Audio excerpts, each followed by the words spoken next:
siap bunyi Promo nasi kandar terangkat bang. Ui, baik. Boleh, boleh. Assalamualaikum Mamu. Salam bang. Nasi kandar satu mamu. Nasi kandar. Nasi Apa nak kandar. cuba promo kita tak bang? Ada promo Promo nasi kandar terangkat bang. Ui, baik. Boleh, boleh mamu Nak satu cuba, bang? mamu. Boleh, boleh. Mai, Bang. Bang nasi cukup? Cukup bang. Cukup bang.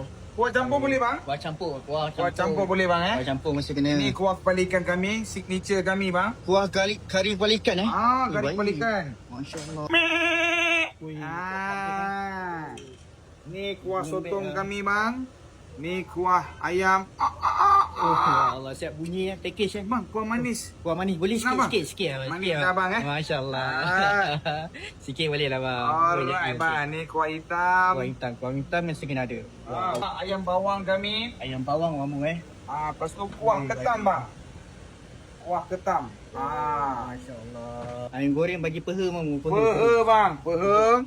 Okey, jadi Lepas tu dia set kami dengan ada lagi. sotong goreng bang. sotong goreng mamu Sotong Ini goreng. package, Lepas tu kami ada telur rebus. Telur rebus. lepas Siap telur rebus lagi Ya bang. Ini promo. Dia satu keluarga bang. Ya Allah. Bagi tauge mamu, tauge. Tauge. Tauge mamu.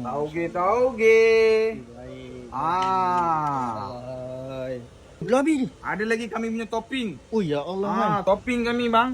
Ini bawang goreng bang, kita buat sendiri.